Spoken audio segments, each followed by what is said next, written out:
90년대생들은 그 이전 세대와는 다른 성향들을 가지고 있는데요.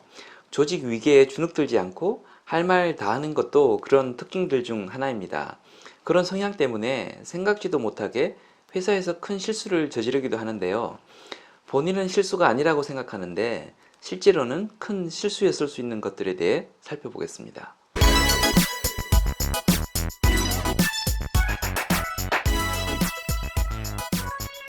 안녕하세요. 패닉팅다TV의 정프로입니다.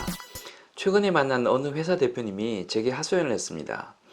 새로 부임한 임원 한 명이 직원들을 모아서 회사 전략과 정책들을 설명하는 자리를 가졌다고 하는데요. 회의 도중에 20대 젊은 직원 하나가 일어나서 이런 걸 굳이 사람들 다 불러 모아서 해야 하냐고 정색을 하며 문제 제기를 하더랍니다. 온라인상에 올려놓고 보게 하면 되지 굳이 다 불러 모아야 하냐는 거죠.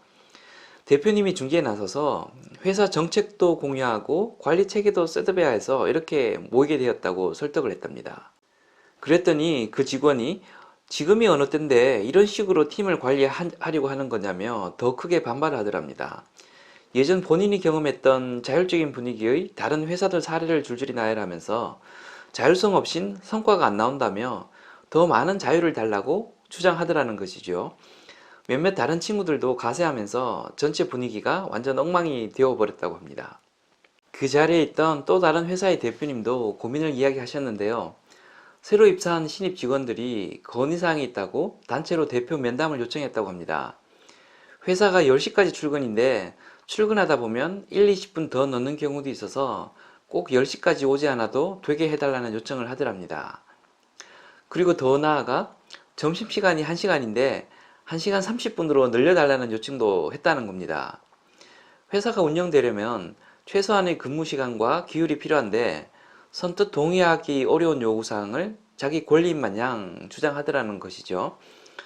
어이가 없어서 대표로서 어떻게 받아들이고 반응해야 할지 난감했다는 이야기를 했습니다. 세대 차이는 가치관이 집중적으로 형성되는 시기에 살았던 사회 환경이 달랐기 때문에 생깁니다. 옳고 그름에 대한 생각이 다를 뿐만 아니라 똑같이 옳다 생각하더라도 중요도를 다르게 인식하기 때문에 세대 차이는 필연적으로 생길 수밖에 없습니다. 세대 차이에 의한 마찰의 발생은 어쩔 수 없긴 한데 거기에는 용인 가능한 것이 있고 용인 불가능한 것이 있을 수 있습니다. 그걸 이해하려면 세대 간 갈등의 독특한 실상에 대해 이해하실 필요가 있습니다. 첫째, 모든 사람들은 자기 집단의 가치관이 다른 세대가 지닌 가치관에 비해 선하고 합리적이라는 생각을 가지고 있습니다. 그렇기 때문에 자신의 생각을 상대방에게 전달해 논리적으로 상대를 설득할 수 있다는 믿음을 부지불식간에 가지고 있습니다. 그런데 이건 착각입니다. 가치관은 오랜 경험을 통해 체득된 것으로 언어를 통해 한순간에 변화 가능한 것이 아닙니다. 빨간 부사를 좋아하는 사람을 설득해서 파란 아오리 사과를 더 좋아하게끔 만드는 것이 불가능한 것과 유사합니다.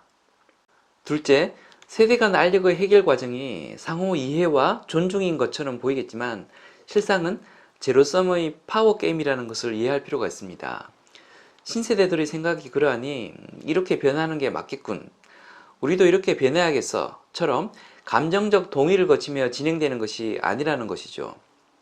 신세대와 공존하려면 어쩔 수 없이 이렇게 할 수밖에 없군.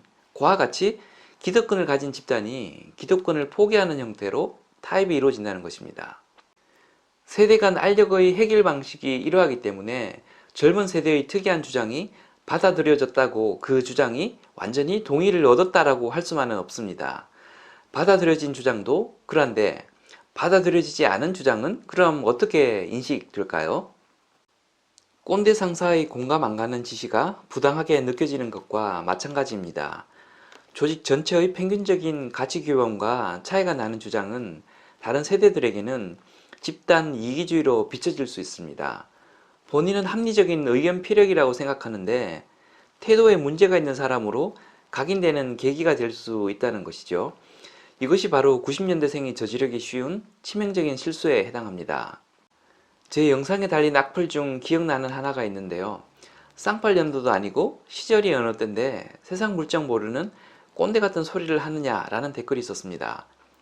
제 주장이 꼰대처럼 들렸을 테고, 그리고 그건 부인할 수 없는 사실인데요. 그런데 세상에 90년대생들만 존재하면 그분 말씀이 맞습니다. 그런데 현실은 그렇지 못합니다. 회사는 꼰대들이 다 장악을 하고 있습니다. 꼰대들이 정년 퇴임에 사라지는 그 순간까지는 꼰대들의 존재를 인정하지 않을 수가 없습니다. 그리고 그 꼰대가 다 사라진 시점에는 어느새 본인이 꼰대가 되어서 라떼 is a horse, 라떼는 마리아를 읊조리고 있을 겁니다. 지금까지 커넥팅다 TV의 장프로였습니다. 감사합니다.